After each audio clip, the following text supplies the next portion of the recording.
Hello, সবাই শুনতে পাচ্ছেন?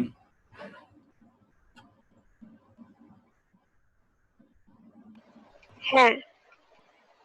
ধন্যবাদ। Essential training in data analysis with R এই ট্রেনিং প্রোগ্রামে সকলকে স্বাগতম।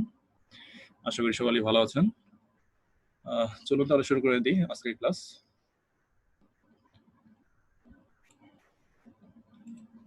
আজকে আমরা প্রথম যে টপিকটা দেখব সেটা হলো কিভাবে আমরা কি টেবুলার ডাটা ফাইল থেকে ডাটা ইনপুট করতে পারি। গত ক্লাসে আমরা দেখেছিলাম যে কিভাবে আমরা ফিক্সড ওয়াইড ফাইল এরপর সিএসভি ফাইল থেকে ডাটা ইনপুট করতে পারি। তো আজকে ইন জেনারেল যে কোনো ধরনের টেবুলার ডাটা ফাইল থেকে কিভাবে আমরা ডাটা ইনপুট করতে পারি এই বিষয়টি আজকে প্রথমে দেখাবো। তো এর জন্য আমি একটা ডাটা ফাইল তৈরি করে রেখেছি, সেটা দেখাচ্ছি আপনাদের।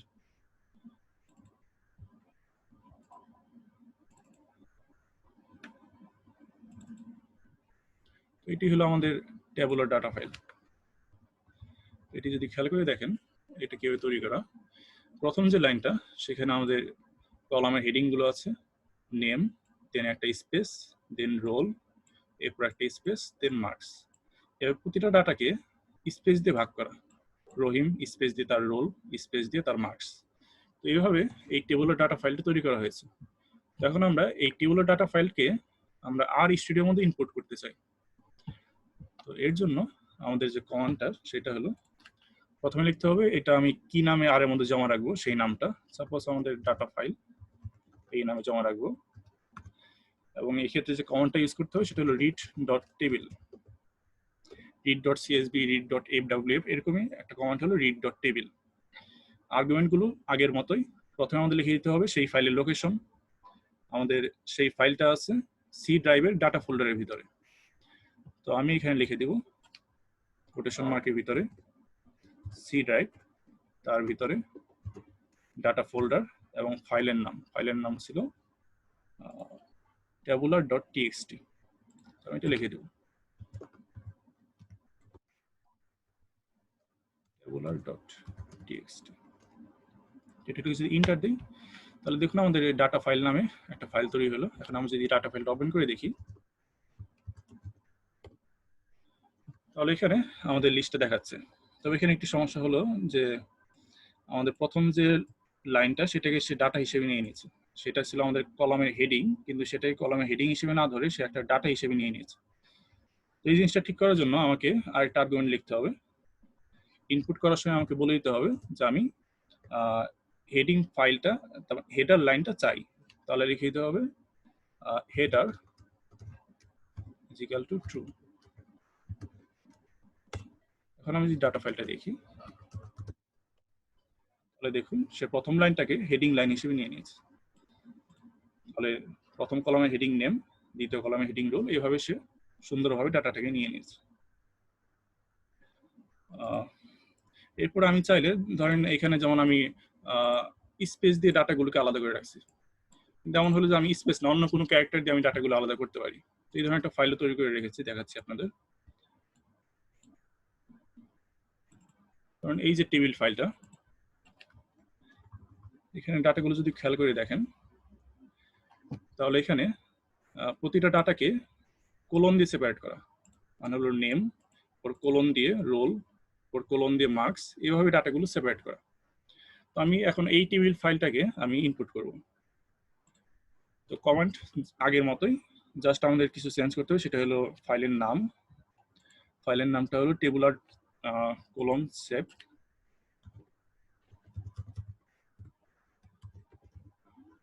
ধরুন এটা আমি ডাটা ফাইল 2 তে জমা রাখবো,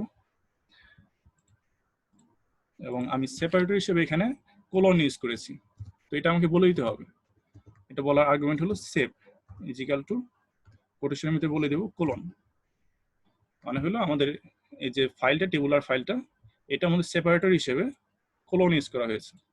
তো এটা বলে যদি ইন্টার দেই তাহলে সে ডাটা ফাইলটা ইনপুট করবে। আমি যদি এটা লিখে দেখাই ডাটা ফাইল 2, তাহলে দেখুন সে ডাটা ফাইলটাকে এখানে নিয়ে এসেছে। তো এখানে এই ডাটা ফাইলে যদি খেয়াল করেন তাহলে দেখবেন যে তালুকদার নামে যে ব্যক্তিটা আছেন তার রোল নাম্বারটা আমার জানা নেই, তাই আমি এখানে একটি ড্যাশ দিয়ে দিয়েছি, মানে আমি তার এই রোল এই ডাটাটাকে আমি জানি না। তো এই নট অ্যাভেলেবল ডাটাকে আর স্টুডেন্ট যখন ইনপুট করতেছে তখন সে আমি এখানে যা লিখছি ঠিক সেটা এখানে লিখে দিচ্ছে। ড্যাশ লিখেছিলাম এখানে, তাই সে এখানেও ড্যাশই লিখে দিয়েছে। কিন্তু আমি চাই যে যেটা নট অ্যাভেলেবল ডাটা সেটাকে আমি এনে দিয়ে লিখি। তাহলে আমাকে এখানে বলে দিতে হবে যে বাড়তি একটা আর্গুমেন্ট লিখতে হবে যে আমি নট অ্যাভেলেবল যে ডাটাগুলো আছে এনএ ডট স্ট্রিংস এটাকে আমি ড্যাশ দিয়ে চিহ্নিত করেছি। মানে এই কমান্ডটা কি দাঁড়াচ্ছে, আমি একটি টেবিল ইনপুট করব, প্রথমে সেই টেবিলের লোকেশন, দেন এই টেবিলে হেডার আছে কি নাই সেটা বলে দিব, এরপরে সেপারেটর হিসেবে কোলন ইউজ করা হয়েছে সেটা বলে দিলাম, লাস্ট যে আর্গুমেন্টটা সেটা হলো এনএ ডট স্ট্রিং মানে নট অ্যাভেলেবল ডাটাকে আমি ড্যাশ দিয়ে চিহ্নিত করেছি। এটা লিখে যদি ইন্টার দেই, এখন যদি ডাটা ফাইলটা দেখি ডাটা ফাইল 2, তাহলে দেখুন সে ওইখানে ড্যাশের পরিবর্তে এনএ লিখে দিয়েছে, মানে হলো নট অ্যাভেলেবল, এই ডাটাটা আমার কাছে নেই। তো এইভাবে আমি টেবুলার ডাটা ফাইলকে ইনপুট করতে পারি। আপনারা চাইলে এখানে কোলনের পরিবর্তে অন্য যে কোনো জিনিস ইউজ করতে পারতেন। সাপোজ এখানে কোলনের পরিবর্তে আপনি আলফা ইউজ করবেন, সেটাও হবে। প্রতিটা ক্ষেত্রে যদি আলফা ইউজ করেন এবং ওখানে যদি সেপারেটরের জায়গায় আলফা বলে দেন, তাহলে সেই আলফা ফাইলটাকে মানে আলফাকে সেপারেটর ধরে ফাইলটাকে ইনপুট করবে। তখন আমাদের এই কোলনের পরিবর্তে বলে দিতে হতো আলফা। তো এইভাবে আমি টেবুলার ডাটা ফাইল থেকে ডাটা ইনপুট করতে পারি। তো এই ইনপুট নিয়ে কারো কোনো প্রশ্ন আছে? টেবুলার ডাটা ফাইল থেকে ইনপুট নিয়ে? ওকে, তাহলে আমি পরের টপিকে যাই। এখন আমি যে ডাটা ফাইলগুলো তৈরি করলাম, মানে হলো আমার আরএসটির মধ্যে বেশ কয়েকটা ডাটা ফাইল আমার এখানে আছে। আমি ডাটা ফাইলকে আমি এখন একটি সিএসভি ফাইলে লিখবো। তার মানে আমি আগে কি করছিলাম, সিএসভি ফাইল থেকে আরএসটির মধ্যে সেটা ডাটাকে ইনপুট করছিলাম। এখন আমার যে কাছে যে ডাটাটা আছে সেই ডাটাকে আমি এখন সিএসভি ফাইলে আউটপুট নিব। তো এই সিএসভি ফাইলে লেখার জন্য আমাকে যে কমান্ড ইউজ করতে হবে সেটা হলো write.csv। write.csv প্রথমে বলতে হবে আমি কোন ফাইলটাকে মানে কোন অবজেক্টটাকে আমি সিএসভি ফাইলে লিখবো। তো এখানে আমাকে আমার ডাটা এবং ডাটা ফাইল 2 এই দুই নামে দুইটা ডাটা আছে। তো আমি সাপোজ আমি ডাটা ফাইল যে ডাটাটা আছে সেই ডাটাটা লিখতে চাই। তো আমি এখানে ব্র্যাকেটে বলে দেব ডাটা ফাইল, হলো এই নামের যে ফাইলটা যে টেবিলটা আমার কাছে আছে সেটা আমি সিএসভি ফাইলে লিখব। এরপরে বলে দিতে হবে যে এই ডাটা ফাইলটা কি নামে জমা হবে বা এই ডাটা ফাইলের লোকেশন সহ এটা কি নামে জমা হবে সেটা আমার লিখে দিতে হবে। সাপোজ আমি এটা সি ড্রাইভের ডাটা ফোল্ডারের ভিতরে জমা করব। তো আমি এখানে কোটেশন মার্কের ভিতরে লিখে দিব সি ড্রাইভ ডাটা ফোল্ডার এবং যে ফাইলের মধ্যে এটা জমা করব। ধরো আমি সিএসভি আউট ডট সিএসভি এই নামে এই ডাটা ফাইলটাকে জমা করব। তো এটা লিখে যদি ইন্টার দিই, তাহলে আমি যদি ওই ফোল্ডারে যাই তাহলে দেখুন এখানে সিএসভি আউট ডট সিএসভি এই নামে একটি ডাটা ফাইল তৈরি হয়ে গেছে। এটা যদি এখন ওপেন করে দেখি তাহলে দেখুন আমার যে ডাটা ফাইলটা ছিল সেই ডাটা ফাইলটা এখানে লেখা আছে, কিন্তু এখানে বেশ কিছু বাড়তি জিনিস এখানে জমা হয়ে গেছে। প্রথমত যে প্রতিটা ক্যারেক্টারের দুই পাশে কোটেশন মার্ক দিয়ে দিয়েছে সে। এরপরে বাম পাশে 1 2 মানে হলো এই কলামের রো নাম্বার, এই রহিম এই রো নাম্বার 1, এই রো তালুকদার তার রো নাম্বার 2, এইভাবে সে ডাটাটাকে লিখে দিয়েছে। কিন্তু আমি চাচ্ছি যে এই রো নাম্বারটা সে না লেখুক, এই রো নাম্বারটা আমি চাচ্ছি না। এর জন্য write.csv এর সাথে বাড়তি একটা আর্গুমেন্ট দিয়ে দিতে হবে row dot names is equal to false, মানে হলো আমি বাম পাশের যে রো নেম গুলো এই যে 1 2 এই রো নেম গুলো আমি চাচ্ছি না। তাহলে এটা লিখে যদি ইন্টার দিই, এখন যদি আমি সিএসভি আউট ফাইলটাকে যদি আমি ওপেন করি তাহলে দেখুন বাম পাশে যে 1 2 যে ডাটাগুলো ছিল সেগুলো চলে গেছে। এরপরে এই ডাটায় আরেকটি সমস্যা আছে, সেটি হলো যে প্রতিটি ডাটার দুই পাশে কোটেশন মার্ক দেওয়া, ডাবল কোটেশন মার্ক দিয়ে প্রতিটা ডাটাকে আলাদা করা হয়েছে। কিন্তু আমি কোটেশন মার্কগুলোকে চাচ্ছি না, আমি চাচ্ছি জাস্ট নেম কমা রোল কমা মার্কস এভাবে যাবে, আমি বাড়তি কোনো কোটেশন মার্ক রাখতে চাচ্ছি না। এর জন্য আমাকে বাড়তি একটা আর্গুমেন্ট দিতে হবে, সেটা হলো quote Q U O T quote is equal to false, মানে হলো আমি কোটেশন মার্ক রাখবো না। এখন যদি ডাটা ফাইলটা দেখি, তাহলে দেখুন প্রতিটা নামের দুই পাশে যে কোটেশন মার্ক ছিল, রোলের দুই পাশে যে কোটেশন মার্কগুলো ছিল সেগুলো চলে গেছে। তো এইভাবে আমি CSV ফাইলের মধ্যে ডাটা আউটপুট করতে পারি। সাপোজ এখন আমাদের CSV ফাইলে অন্য যে কোনো ধরনের, সাপোজ টেক্সট ফাইলে আমার একটা ডাটা আউটপুট করতে হবে, সেক্ষেত্রে আগের মতো আমি write.csv না লিখে write.table লিখতে পারি। মানে কনসেপ্ট সবগুলো একই, আর্গুমেন্ট সবগুলো একই। আমি যদি write.table লিখি, আমি সাপোজ এখানে ডাটা ফাইল 2 নামে যেটা আছে সেটাকে আমি সেভ করব। এরপরে কমা দিয়ে সেই ফাইলের লোকেশন, সাপোজ সেই ফাইলটা আমার সি ড্রাইভের ডাটা ফোল্ডারে সাপোজ table.txt এই নামে জমা হবে। এরপর আমি এখানে বাড়তি বলে দিতে পারি যে আমি রো নেম চাই না, তাই row.names = false। এটা লিখে যদি এন্টার দিই, তাহলে ওই লোকেশনে table.txt নামে একটি ফাইল তৈরি হয়ে গেছে। এটি ওপেন করলে দেখুন এন্টার দেখাচ্ছে। আমি একই রকম ভাবে যদি কোটেশন মার্ক না চাই, তাহলে বলে দিব যে quote = false।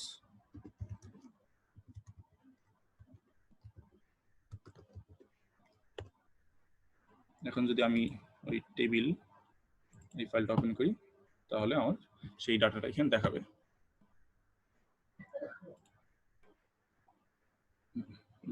তাহলে আমাদের এই পর্যন্ত ইনপুট আউটপুটের অংশটা শেষ। তো ইনপুট আউটপুট মানে অন্য কোনো ফাইল থেকে ডাটা ইনপুট করা।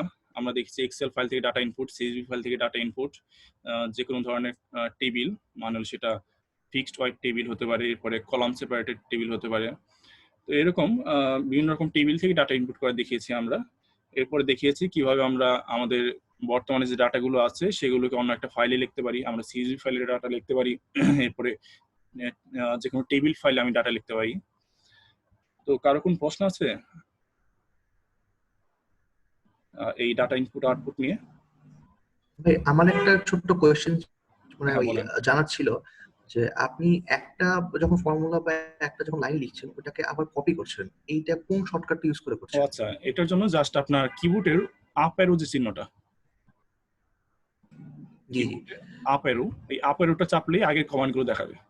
আগের যে কমান্ডগুলো টাইপ করছেন সেগুলো এক একে চলে আসবে। আচ্ছা, থ্যাংক ইউ। ওকে, আর কারো কোনো প্রশ্ন?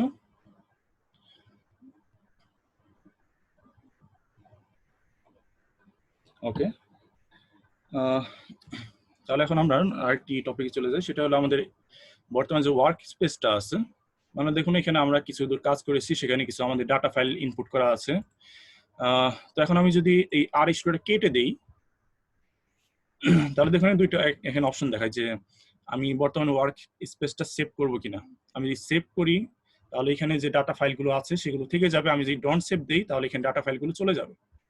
তো সাপোজ আমি সেভ দিলাম, সেভ দিলে এটি ক্রস হয়ে যাবে, এটি কেটে যাবে, এবং আমি যদি আবার r-studio ওপেন করি,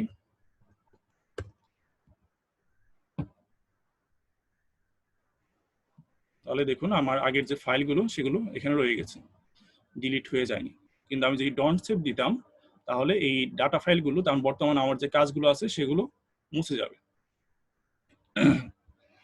তো সাপোজ আমাদের এই ডাটা ফাইল দুইটার মধ্যে জাস্ট আমার ডাটা ফাইল, প্রথম যে ডাটা ফাইলটা আছে সেটা আমার সেভ করা দরকার, ডাটা ফাইল 2 আমার সেভ করা দরকার নেই। এরকম আমি চাইলে জাস্ট একটা ডাটা ফাইলও সেভ করে রাখতে পারি। তো এর জন্য সেভ নামে কমান্ড আছে, সেভ, ও ব্র্যাকেটে লিখে দেবো আমি কোন অবজেক্টটা সেভ করে রাখবো। সাপোজ এখানে আমি ডাটা ফাইল এই অবজেক্টটাকে সেভ করে রাখতে চাই। এরপরে কমা দিয়ে সেই ডাটা ফাইলটাকে আমি কোথায় সেভ করে রাখবো। সাপোজ আমি সেই ডাটা ফাইলটাকে আমি লোকেশন সেট করে দিতে পারি। আমি যে লোকেশন সেট না করে শুধুমাত্র লিখে দেই যে সেভ ডট আর ডাটা, এখানে আর ডাটা এক্সটেনশনের পরিবর্তে আপনি অন্য txt ইউজ করতে পারতেন, সমস্যা নেই। তবে আর ডাটা হলো আর একটা অফিসিয়াল এক্সটেনশন যেটার মাধ্যমে যে কোনো অবজেক্টকে সেভ করে রাখা হয়। তো আমি এই ডাটা ফাইলটাকে সেভ ডট আর ডাটা এই নামে সেভ করে রাখবো। তো এটা লিখে যদি এন্টার দেই ওকে, এখানে একটি রুট দেখাচ্ছে, সেটা হলো যে সেভ ডট আর ডাটা সে পাচ্ছে না। ওকে, এখানে রুটটা দেখানোর কথা নয়। আচ্ছা, আমি যদি এখানে লোকেশন দিয়ে দিই ডাটা স্ল্যাশ, ওকে, এটা আর ডাটা আমি হচ্ছে না, আমি টেক্সট ফাইলে সেভ করি।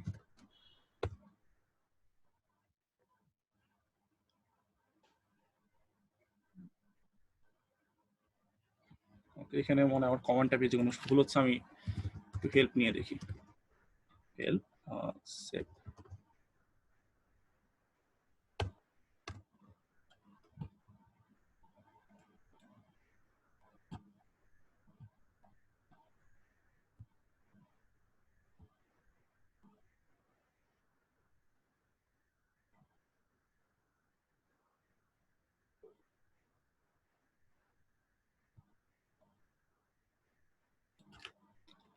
এটা তো এরর দেখানোর কথা না।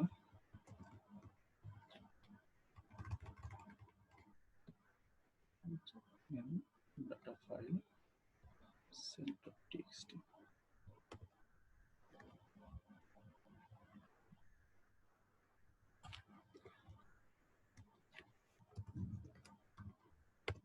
ওকে, আমার যে ভুলটা হচ্ছে সেটা এই ফাইল ইকুয়াল টু লিখতে হবে, আমি এটাই মিস করে যাচ্ছিলাম। তো আমাদের এখানে ফাইল ইকুয়াল টু দিয়ে ফাইলের নামটা লিখতে হবে। ওকে, দুঃখিত। তো আমাদের এইভাবে আমি save.txt এই ফাইলের ভিতরে আমি ডাটা ফাইলটাকে জমা করে রেখেছি। তো এখন এই save.txt আমি জানি যে কোনো লোকেশন সেট করে না দেই তাহলে এটি বাই ডিফল্ট আমার যে ওয়ার্কিং ডাইরেক্টরি সেখানে জমা থাকে। তো আমাদের ওয়ার্কিং ডাইরেক্টরি যদি দেখতে চাই তাহলে গেট wd এটি লিখে এন্টার দিলে আমাদের ওয়ার্কিং ডাইরেক্টরি দেখাবে, সেটা হলো আমাদের ডকুমেন্ট ফোল্ডারের ভিতরে এগুলো জমা করা আছে। আমি যদি ডকুমেন্ট ফোল্ডারটা ওপেন করি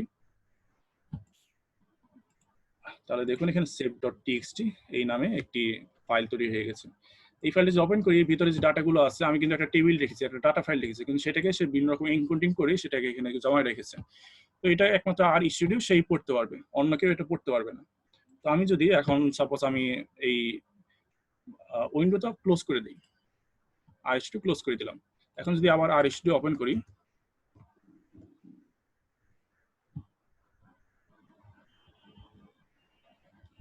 তাহলে দেখুন আমার ডাটা ফাইলগুলো এখানে রয়ে গেছে। সাপোজ আমি একটা ডাটা ফাইল ডিলিট করে দিব, তাহলে আমাদের ডিলিট করার জন্য rm লিখে আমাদের ওই ফাইলের নাম, সাপোজ আমাদের ডাটা ফাইল, এটা ডিলিট করব, তাহলে আমাদের ডাটা ফাইলটা ডিলিট হয়ে গেছে। কিন্তু আমি জানি ওই ডাটা ফাইলটা আমি কিন্তু অলরেডি সেভ করে রেখেছি, save.txt এই ফাইলের ভিতরে ওই ডাটা ফাইলটা আমার সেভ করা আছে। তো এখন আমি চাচ্ছি সেটাকে আবার লোড করব, মানে সেখান থেকে আমি ওই ডাটা ফাইলটাকে আবার নিয়ে আসবো। তো এটাকে লোড করার জন্য লোড নামে কমান্ড আছে, লোড দিয়ে আমাদের লিখে দিতে হবে সেই ফাইলের নাম, কোন ফাইলে এই ফাইলটা জমা করা আছে। আমাদের save.txt এই ফাইলের ভিতরে সেই ডাটা ফাইলটা জমা করে রেখেছিলাম। তো এটা যদি এন্টার দিই তাহলে দেখুন আবার সেই ডাটা ফাইলটা চলে এসেছে। আমি যদি এখন ডাটা ফাইল এটা যদি প্রিন্ট করে দেখাই তাহলে দেখুন আমাদের ডাটা ফাইলে যে ডাটাগুলো ছিল সেগুলো ঠিক মতো চলে এসেছে।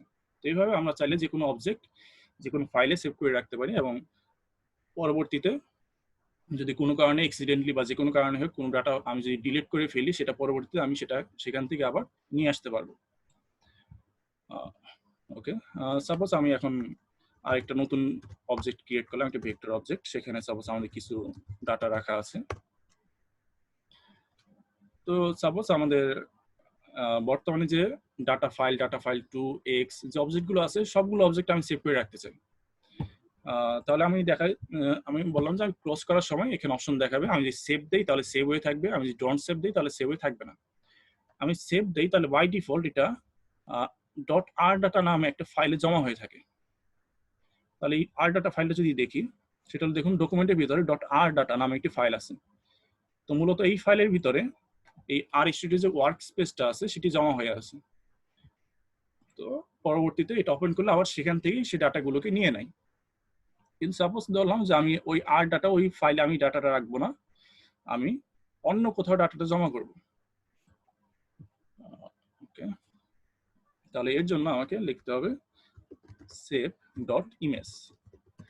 save.image এই কমান্ডের মাধ্যমে আমাদের এখানে যতগুলো অবজেক্ট আছে ডাটা ফাইল 2x প্রতিটা অবজেক্ট এখানে জমা হবে। দেন ব্রেকেটে আমাদের লিখে দিতে হবে ফাইল দিয়ে সেই ইমেজ ফাইলটা কোথায় জমা করব। সাপোজ আমি সি এই ড্রাইভের ডাটা ফোল্ডারে আমাদের save.r ডাটা এই নামে জমা করব। তো এটা লিখে যদি ইন্টার দিই তাহলে আমাদের সি ড্রাইভের ডাটা ফোল্ডারে save.r ডাটা নামে একটি ফাইল ক্রিয়েট হয়ে গেছে। তো এখন আমি যদি কোনো কারণে এটা যদি কেটে দেই, আমি এটা সেভ করব না, ডন্ট সেভ দিয়ে দিলাম। এন্ড দেন আবার যদি আমি RStudio ওপেন করি,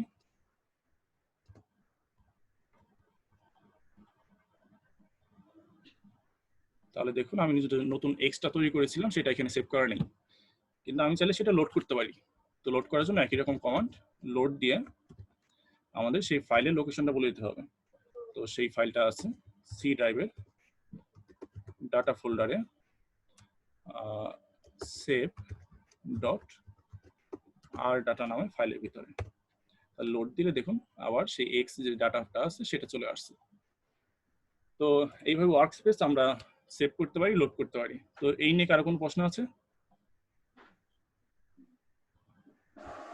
আচ্ছা, আমার একটা কোশ্চেন ছিল, সেটা হ্যাঁ, হচ্ছে বাইরেক্টলি যদি আমরা কোনো ডাটা যদি রিমুভ করে ফেলি, তো সেটাকে আমরা রিকভার করার কোনো অপশন আছে কিনা? বা না, আর এর মধ্যে রিকভারির কোনো অপশন নেই। আপনি যা এডিট করবেন সেটা পার্মানেন্টলি হয়ে যায়, এটা ব্যাকে যাওয়ার কোনো উপায় নেই। এই কারণে আপনার কাজের মাঝে মাঝে যখন দেখবেন যে গুরুত্বপূর্ণ এডিট করে ফেলেছেন, তখন বুদ্ধিমানের কাজ হলো সেটাকে একটা সেভ করে রাখা, যে কোনো একটা ফাইলের মধ্যে সেটা সেভ করে রাখা। আচ্ছা, আর এর মধ্যে ব্যাকে যাওয়ার উপায় নেই। সেভে থাকলে পরে ওখান থেকে আমরা এটা আবার করতে পারবো, আবার হ্যাঁ লোড করতে পারবেন। ভাইয়া হচ্ছে যে একটা কোয়েশ্চেন আমার হচ্ছে টপিক 1 নম্বরে, যে আমরা যখন কোনো টেবিল ইনপুট করি সেটার যদি মাল্টিপল হেডার থাকে, যেমন হচ্ছে যে সেন্সাস ফাইল যেগুলো হয় সেগুলোতে 2টা বা 3টা রো মিলে হেডার হইতে পারে, হ্যাঁ। তো আপনার এই ধরনের মাল্টিপল হেডার ওয়ালা টেবিলগুলোকে হচ্ছে ইনপুট করা হয় কিভাবে? মাল্টিপল হেডার ক্ষেত্রে আপনার এই ক্ষেত্রে যে সাজেশনটা দিব সেটা হলো এক্সেল এর মাধ্যমে ডাটা ইনপুট করা। এক্সেল এর মাধ্যমে এটা খুবই সহজ। আপনার টেবিলের মাধ্যমে এটা আচ্ছা আমি এক্সেল এটা দেখাচ্ছি, এক্সেল এর মাধ্যমে কিভাবে আপনি ইনপুট করবেন। সাপোজ এটা আমাদের এক্সেল ফাইল।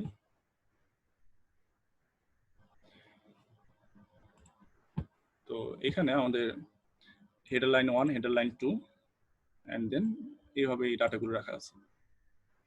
তো আমি যদি এটা ইনপুট করতে চাই আর এর মধ্যে, আমি RStudio সরাসরি এখানে এক্সেল এর মাধ্যমে ইনপুট করতে পারি। প্রথমে ফাইলের লোকেশন,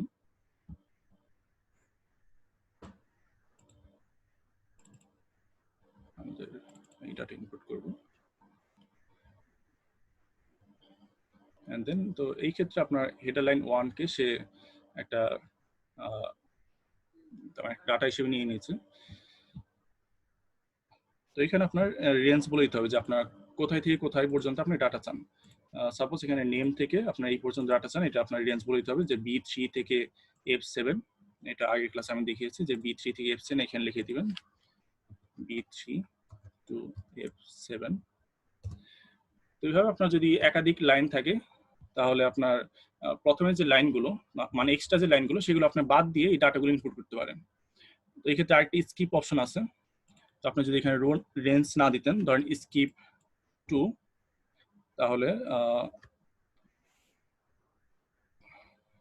দেখুন প্রথম যে 2টা রো ছিল সেই 2টা রোকে সে স্কিপ করে ফেলছে, হেডার লাইন 1, হেডার লাইন 2, এই 2টা রো লাইনকে সে স্কিপ করে ফেলছে। তো আমাদের টাইম প্রায় শেষের দিকে।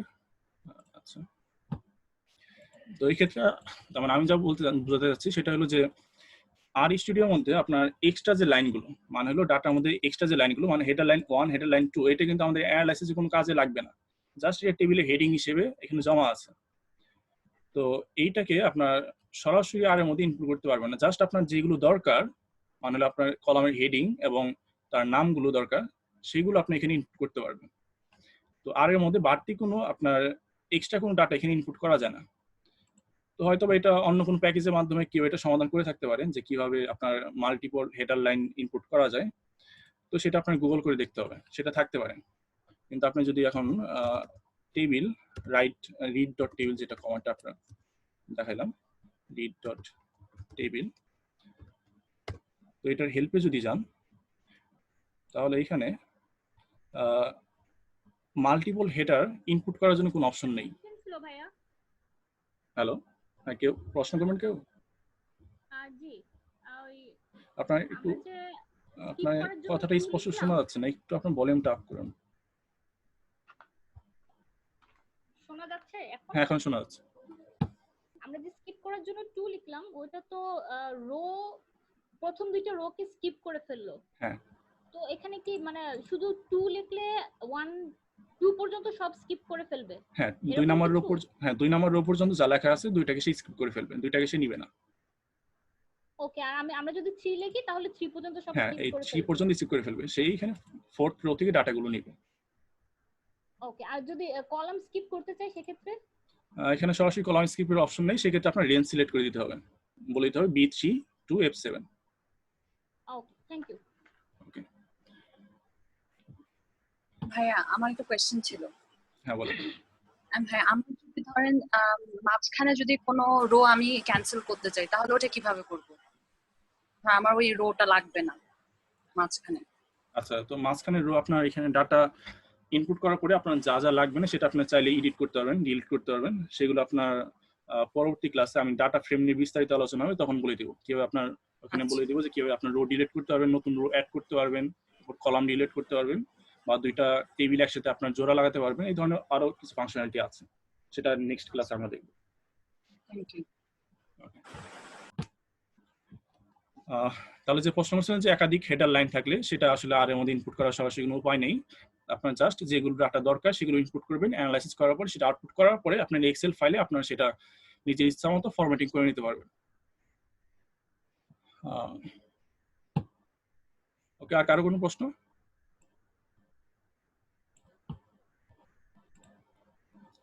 ওকে, তাহলে আমরা নেক্সট টপিকে চলে যাই। তো আমাদের নেক্সট টপিক হলো বিভিন্ন রকম ডাটা টাইপ। অলরেডি আমাদের ডাটা টাইপ নিয়ে আলোচনা হয়ে গেছে, কিন্তু এটা নিয়ে বিস্তারিত আলোচনা হয়নি। তো আজকের ক্লাস থেকে মোটামুটি আমাদের আজকের ক্লাস এবং পরবর্তী 1-2 ক্লাস আমাদের এই ডাটা টাইপ নিয়ে বিস্তারিত কিছু আলোচনা হবে। মানে হলো কিভাবে আমরা বিভিন্ন রকম ডাটা টাইপ তৈরি করতে পারি এবং সেখানে বিভিন্ন রকম ফাংশনালিটি নিয়ে কাজ হবে। তার মধ্যে বেশ করে ডাটা টাইপ আছে। ডাটা টাইপগুলোর নাম হলো ভেক্টর, লিস্ট, এরপর আছে ম্যাট্রিক্স, এরপরে ফ্যাক্টর, এরপর ডাটা ফ্রেম। এই কয়েকটা ডাটা টাইপ আর এর মধ্যে সম্ভব। তো আমি একে একে দেখাই। ভেক্টর নিয়ে অলরেডি আলোচনা করছি। সাপোজ আমরা যখন একটি ভ্যারিয়েবলের মধ্যে একাধিক ডাটা জমা করতেছিলাম আমরা সি দিয়ে 1 2 3 4 5, তো এটা হলো একটা ভেক্টর। আমাদের এক্স, এটাই হলো একটা ভেক্টর। তো ভেক্টরের যে প্রপার্টিজ গুলো আছে, এটা প্রথম প্রপার্টি ছিল এটি হলো হোমোজিনিয়াস, সমগোত্রীয়। মানে হলো এর মধ্যে জাস্ট এক টাইপের ডাটা আপনি রাখতে পারবেন, হয় শুধু স্ট্রিং রাখতে পারবেন, হয় শুধু ক্যারেক্টার রাখতে পারবেন, সরি স্ট্রিং আর ক্যারেক্টার রাখি, হয় শুধু নাম্বার রাখতে পারবেন। তার মানে নাম্বার এবং স্ট্রিং দুটো গড়ই আপনি রাখতে পারবেন। তো এখন সাপোজ আমি যদি এখানে 5 এর পরিবর্তে আমি যদি একটা স্ট্রিং লিখি অ্যাপল, এটা প্রথম ক্লাসে আমি দেখিয়েছিলাম কি হয়। আমি যদি এক্সপ্লেইন করে দেখাই তাহলে দেখুন 1 2 এটিকে 1 2 3 4 এদেরকে সংখ্যা হিসেবে না নিয়ে সে একটা স্ট্রিং হিসেবে নিয়ে নিয়েছে। ডাবল কোটেশন দ্বারা বোঝানো হচ্ছে যে এটা কোনো সংখ্যা না, এটা হলো একটা স্ট্রিং। তো এই কারণে ভেক্টর হলো হোমোজিনিয়াস, মানে হলো এখানে জাস্ট আপনার এক টাইপের ডাটা রাখতে পারবেন, একাধিক টাইপের ডাটা এখানে রাখা যাবে না। ওকে, আমি সাপোজ এক্স এর মধ্যে আমি শুধু সংখ্যা রাখবো।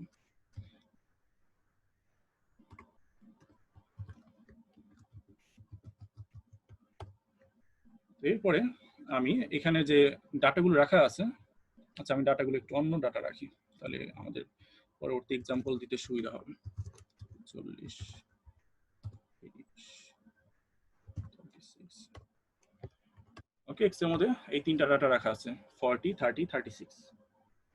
তো ভেক্টরের এই ডাটাগুলোকে আমরা সাপোজ আমাদের এক্স এর দ্বিতীয় ডাটা আমার দরকার, মানে এক্স এর মধ্যে এই 30 এই ডাটাটা দরকার।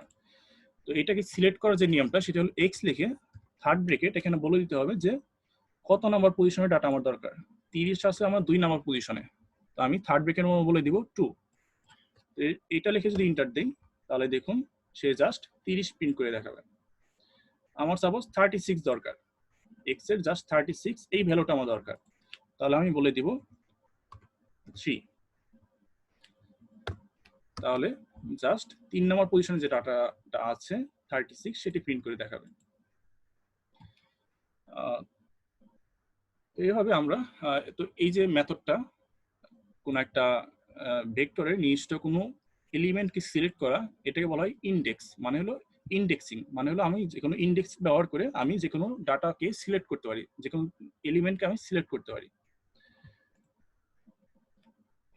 তো এরপরে আমি ইনডেক্সিং এর মাধ্যমে আমি একাধিক ডাটা সিলেক্ট করতে পারি। সাপোজ আমার এক্স এর শুধুমাত্র 30 36 আলাদাভাবে না, দুইটা একসাথে দরকার। মানে হলো এক্স এর 30 এবং 36 এই দুইটা ডাটা আমার দরকার। তাহলে আমি থার্ড ব্র্যাকেটের মধ্যে যদি আমি বলে দিই 3,4 এটা লিখে যদি ইন্টার দিই তাহলে সেই রুট দেখাবে। সে বলতেছে ইনকারেক্ট নাম্বার অফ ডাইমেনশনস। তো এই ক্ষেত্রে আমাদের কি করতে হবে, আমরা জানি যে যদি একাধিক ডাটা যদি আমার রাখতে হয় সেক্ষেত্রে সি ব্যবহার করতে হয়। এই ইনডেক্সিং এর ক্ষেত্রে যদি একাধিক ডাটা আমাদের বলে দিতে হয় তাহলে আমাদের সি ব্যবহার করতে হবে। তাহলে এখন সি লিখে যদি ইন্টার দিই তাহলে দেখুন সে 36 এবং এন এ দেখাচ্ছে।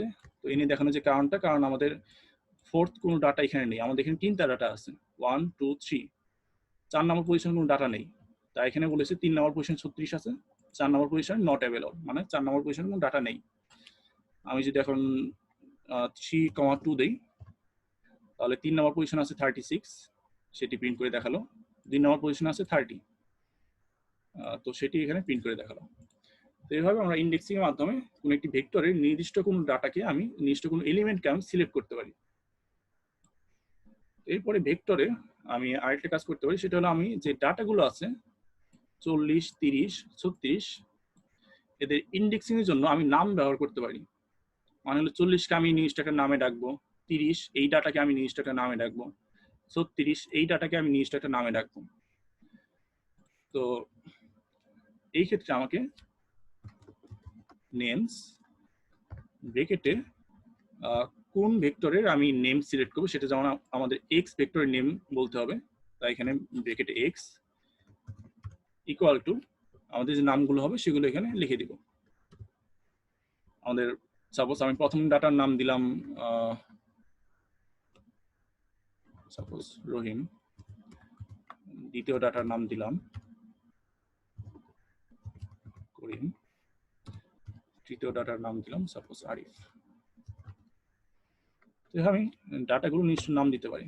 এখন যদি এক্স প্রিন্ট করে দেখায় তাহলে দেখুন সে দেখাচ্ছে রহিম, তার ভ্যালু হলো 40, করিম তার ভ্যালু 30, আরিফ তার ভ্যালু আছে 36। এখন আমি ইনডেক্সিং এর ক্ষেত্রে যখন আমি এরকম ভিতরে 3 বলে দিলে 3 নম্বর পজিশন ডাটাটা সে প্রিন্ট করে দেখাচ্ছিল। এখন যেহেতু আমি নাম দিয়ে ফেলেছি, এখন আমি চাইলে নাম দিয়ে ডাকতে পারি। যেমন এক্স এর ভিতরে আরিফ লিখে দিলাম, তাহলে আরিফের পর আমাদের টাইমটা কি এক্সটেন্ড করা হবে? না, এটা আপনার 30 সেকেন্ড আছে, 30 সেকেন্ড পরে আবার কাইন্ডলি আপনাদের এই মিটিং থেকে বের হয়ে আবার এখানে ঢুকতে হবে, আবার 40 মিনিট তাহলে পাওয়া যাবে। আচ্ছা, তাহলে এক্স এর ভিতরে যদি আরিফ লিখে ইন্টার দেই তাহলে আরিফের করসপন্ডিং যে ডাটা 36 সেটা এখানে প্রিন্ট করে দেখাবে। তো এইভাবে আমরা যে কোনো ভেক্টরের ডাটাগুলোর নাম দিতে পারি। আচ্ছা, আমাদের টাইম শেষ আর 10 সেকেন্ড। তো আপনারা কাইন্ডলি মিটিং থেকে বের হয়ে আবার নতুন করে মিটিংয়ে প্রবেশ করুন, তাহলে আবার 40 মিনিট পাওয়া যাবে।